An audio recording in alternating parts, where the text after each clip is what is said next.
Ano ang gagawin sa utos ng damdamin?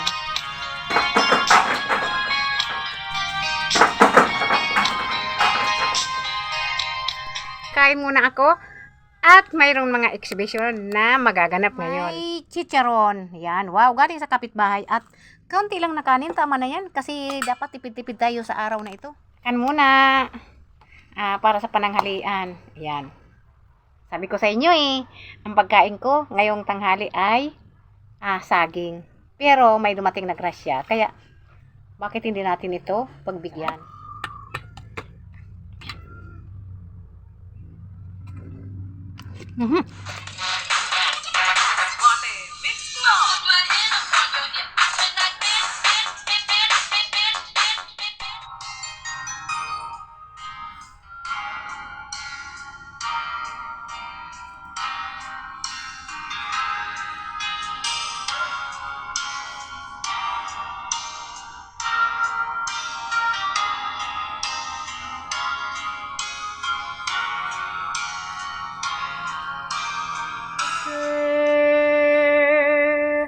How I need you.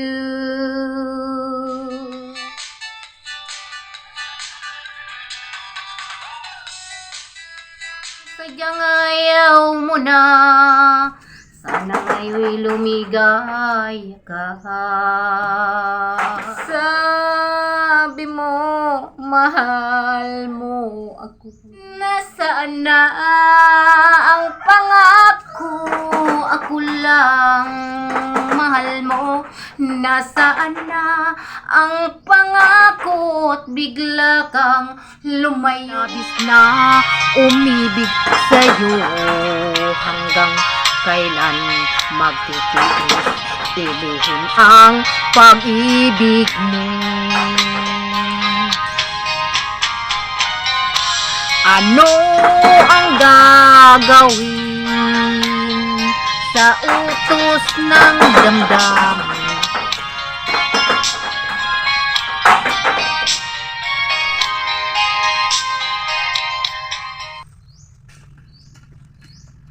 Aram nang may nagkakanta digdiyon, manggagapot.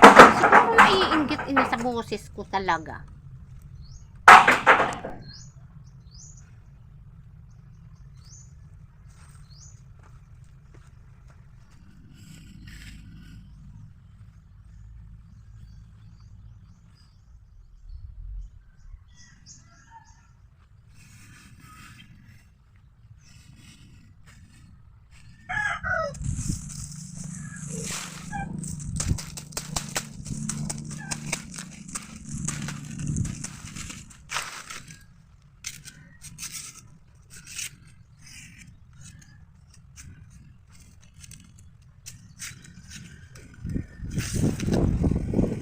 Papakita ko po sa inyo itong lulutuin ko ngayong tanghali. Ayan, ano po ang naiisip nyo? Bakit kaya ako nagluto ng saging sa katanghalian? Ayan, naiisip nyo ba yung naiisip ko? Ayan. Kasi nga, wala kaming bigas at malayo yung bilihan. At pupunta pa ako sa sentro. Ito na lang muna ang kakainin namin habang wala kaming bigas ngayon. Ayan, wala kaming bigas talaga. So, promise.